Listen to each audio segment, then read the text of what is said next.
بہت سارے ہمارے اسلامی بھائی اور اسلامی بہنیں وہ ہیں جنہوں نے آج روزہ رکھا ہوگا اور بے شک سب روزے سے ہوں گے۔ اللہ پاک کی بارگاہ میں دعا کرتا ہوں پروردگار جن جن بھائیوں نے اسلامی بہنوں نے روزے رکھے ہیں جی پروردگار سب کے روزے کو قبول فرمائے۔ تو آئیے گا آج میں 3 چیزیں اس ویڈیو کے اندر آپ کو بتانے کے لیے جا رہا ہوں کہ 3 ایسے لوگوں کے بارے میں آپ کو بتاؤں گا کہ جن کی دعا بہت جلدی اللہ تبارک و تعالیٰ قبول فرما لیتا بے ہے، شک اور 7 ایسی پوری چیزوں کے ویڈیو بارے میں دیکھیں، آپ کو پوری ویڈیو بتاؤں گا کہ اگر کوئی شخص یہ 7 کام کرتا ہے تو اس کی دعا قبول نہیں ہوتی، ٹھیک ہے۔ اور تیسری چیز یہ ہے کہ افطاری کے وقت آپ کو آج کس طریقے سے دعا کرنا ہے وہ میں اس ویڈیو کے اندر آپ کو بتانے کے لیے جا رہا ہوں۔ آپ نے روزہ رکھا ہے یا آپ نے روزہ نہیں رکھا ہے تو یہ ویڈیو آپ کے لیے بہت ہی زیادہ ضروری ہے، بڑے دھیان اور بڑی توجہ سے آپ سماعت کریے گا۔ سب سے پہلے ہم بات کرتے ہیں کہ ان 7 باتوں کی وجہ سے دعا قبول نہیں ہوتی ہے۔ اب وہ 7 باتیں کون کون سی ہیں پہلے یہ سن لیں، اور اس کے بعد ان 3 لوگوں کے بارے میں بتاؤں گا جن کی دعا بہت جلدی قبول ہو جاتی ہے۔ اور تیسری چیز افطاری کے وقت آپ کو کیسے دعا کرنا ہے آج وہ آپ ذرا سمجھیے گا۔ تو دیکھیے گا، نمبر 1 پہلے نمبر پر آتا ہے جب بھی آپ دعا کریں اور دعا کریں تو اخلاص کے ساتھ دعا کریں، یعنی خلوص کے ساتھ آپ دعا کریں، کیونکہ دینے والی ذات اللہ کی ہے اور دعا قبول کرنے والی ذات اللہ کی ہے۔ بہت سارے لوگوں کو آپ نے دیکھا ہوگا کہ وہ نماز پڑھ کے کیا کرتے ہیں، دعا تو مانگتے ہیں لیکن ان کا ذہن ادھر ادھر لگا رہتا ہے، بس ایسے ہی 1-2 منٹ ہاتھ پھیلائے اور چلے گئے، ٹھیک ہے۔ تو خلوص بھی نہیں دعا ماشاء میں، اللہ، اور نہ آپ نے آنسو بہائے، نہ آپ نے رو رو کر کے دعا مانگی، ٹھیک ہے۔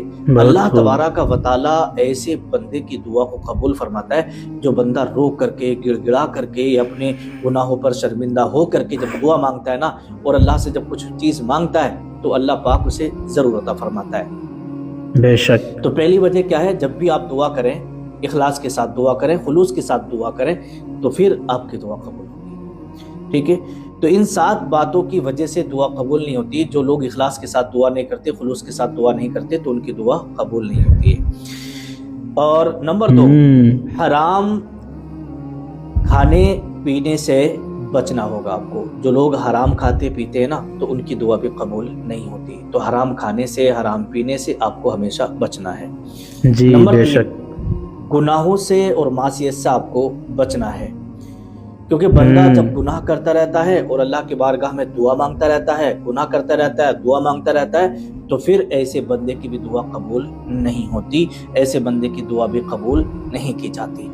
نمبر اللہ اکبر 4 چوتھے نمبر پر آتا ہے کہ پچھلے گناہوں سے توبہ کرنا۔ پچھلے گناہوں سے توبہ کریں اور آئندہ گناہ نہ کرنے کا کیا پکا کہنا ہے؟ اپنے دل کے اندر ارادہ کریں، اے اللہ ہم آئندہ یہ گناہ نہیں کریں گے، جو مجھ سے گناہ ہو گیا ہے میں توبہ کرتا ہوں، اللہ پاک مجھے توبہ قبول فرما۔ اس طریقے سے آپ کو کرنا ہے۔ تو جو پیچھے آپ سے گناہ ہو گئے ان کے لیے، ان سے آپ توبہ کریے گا اور اللہ کی بارگاہ میں معافی مانگیے گا۔ اس کے بعد جب آپ دعا کریں گے تو پھر آپ کی دعا قبول ہوگی۔ نمبر 5 نمبر پر آتا ہے کبھی بھی نیک کاموں میں، بھلے کاموں میں آپ دیر نہ کرنا۔ اگر مان لیجیے گا کہیں پر میلاد شریف ہو رہی ہے یا کہیں پر قرآن خوانی ہو رہی ہے یا کوئی مان لیجیے گا مسجد میں حلقہ وغیرہ ہو رہا ہے، تو جتنے بھی نیک کام ہوتے ہیں تو ان نیک کاموں کو آپ کو ہمیشہ ماشاء کرنا ہے، اللہ اس میں جلدی کرنا ہے، نیک کاموں کے کرنے میں آپ کو دیر نہیں کرنا ہے۔ نمبر 6 نمبر پر آتا ہے دعا سے پہلے درود شریف پڑھیں، اور دعا مانگنے کے بعد دعا جب آپ ختم کریں تو دعا کے بعد بھی آپ کو درود شریف پڑھنا ہے۔ جو لوگ دعا مانگنے سے پہلے درود شریف نہیں پڑھتے اور دعا کے بعد درود شریف نہیں پڑھتے تو پھر ایسے لوگوں کی دعائیں جلدی قبول نہیں ہوتی ہیں۔ اگر آپ چاہتے ہیں کہ آپ کی دعا قبول ہو تو دعا سے پہلے درود شریف آپ ضرور پڑھ لیا کریں۔ 7ویں نمبر پر آتا ہے جب بھی آپ دعا کریں تو وسیلہ دے کر کے دعا مانگیں۔ کس طریقے سے؟ اے اللہ اپنے حبیب کے صدقے میں مجھے قرض سے چھٹکارا عطا فرما، اے اللہ امام حسن حسین کے صدقے میں تو مجھے قرض سے نجات عطا فرما، اے اللہ سیدہ فاطمہ الزہرا رضی اللہ تعالی عنہا کے صدقے میں، اہل بیت کے صدقے میں ہماری دعاؤں کو قبول فرما۔ اس طریقے سے وسیلہ دے دے کر کے آپ کو دعا مانگنا ہے، انشاءاللہ آپ کی دعا قبول ہوگی۔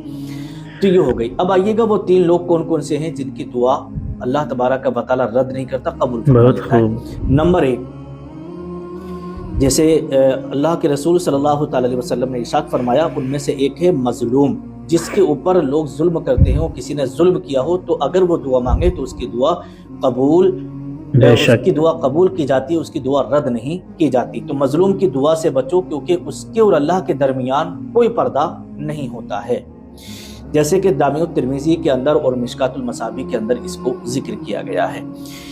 امام اہل سنت اعلیٰ حضرت نے بھی اس کا ذکر کیا ہے کہ مظلوم کی آہ اگر عرش تک پہنچ جائے تو ظالم کی پکڑ یقینی ہو جاتی ہے۔ نمبر 2، دوسرے نمبر پر آتا ہے مسافر کی دعا، ہے نا۔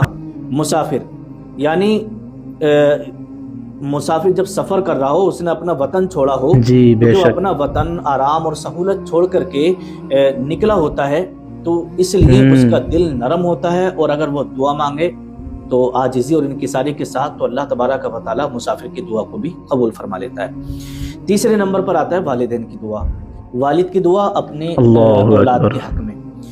یہاں پر لکھا ہے، دیکھیے گا، جیسے کنز العمال کے اندر حدیث پاک ہے کہ ماں باپ کی دعا اولاد کے حق میں بہت جلدی کیا قبول کہنا ہوتی ہے۔ یعنی ماں باپ کی اولاد کے لیے دعا ایسی ہے جیسے نبی اپنی امت کے لیے دعا کریں۔ جیسے کہ امام اہل سنت اعلیٰ حضرت نے بھی اس کا ذکر کیا ہے کہ ماں جو ہے، ماں کا دل رحمت الہی کا خزانہ ہے، اور باپ کی دعا اللہ کی رضا کا ذریعہ ہے۔ اور یاد رکھیں، اگر والدین ناراض ہوں تو آپ کے نفل نمازیں، ذکر، وظیفے بھی فائدہ نہیں دیتے ہیں، اس لیے ماں باپ کو ہمیشہ آپ راضی رکھیں اور ان کی خدمت کریں۔ بے شک۔ اب آئیے گا، یہاں پر آتا دیکھیے گا، سنن ابن ماجہ کے اندر حدیث پاک ہے، جی نبی کریم صلی اللہ تعالی علیہ وسلم نے ارشاد فرمایا کہ جن اسلامی بھائیوں نے اور اسلامی بہنوں نے روزے رکھے ہیں، ان کے لیے میں یہ حدیث پاک سنا رہا ہوں۔ آقا ارشاد فرماتے ہیں کہ بے شک روزہ دار کے لیے افطار کے وقت ایک دعا ہوتی ہے جو رد نہیں کی بے جاتی۔ شک۔ اگر کوئی بندہ افطار سے 2-4 پوری 5 ویڈیو منٹ دیکھیں، پہلے، پوری ویڈیو۔ 20 منٹ پہلے دعا مانگنے بیٹھ جائے، اور وہ روزے کی حالت میں افطار سے پہلے کھانا سامنے رکھا ہو، افطاری سامنے رکھی ہو، پھر اگر آپ دعا مانگ رہے ہیں تو اللہ پاک ایسے بندے کی اور ایسی بندی کی دعا کو قبول فرما لیتا ہے، کیونکہ امام اہل سنت اعلیٰ حضرت فرماتے ہیں کہ افطار کے وقت روزہ دار کا دل انتہائی عاجز، نرم اور اللہ کی طرف متوجہ ہوتا ہے، ٹھیک ہے۔ اسی وجہ سے اس وقت کی دعا میں خاص قبولیت رکھی گئی ہے۔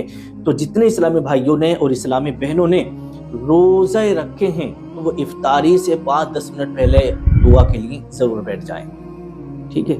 دعا کریں گے تو اللہ پاک اس وقت کی دعا کو قبول فرماتا ہے۔ افطار کے وقت آپ کیا دعا مانگیں؟ دیکھیے گا، پہلے دل ہی دل میں آپ دعا مانگ لیں، جو بھی آپ کی ضروریات ہیں، دنیا اور آخرت دونوں کی حاجت مانگیں، والدین کے لیے، اولاد کے لیے، رزق کے لیے، شفا کے لیے، مغفرت کے لیے دعا مانگیے گا، اور آخر میں درود شریف ضرور پڑھیے گا۔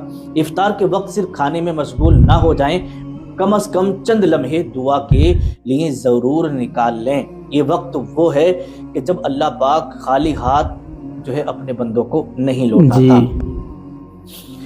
اب جب آپ افطار کریں تو افطاری کے وقت، افطاری سے پہلے جو ہے آپ کو بسم اللہ پڑھ کر بے کے شک۔ افطار کر لینا ہے، کھجور سے یا پانی سے۔ اس کے بعد آپ کو دعا پڑھنا ہے، اللہم انی لک صمت وبک آمنت وعلیک توکلت وعلی رزقک افطرت۔ اس طریقے سے آپ کو دعا مانگنا ہے، آپ کا روزہ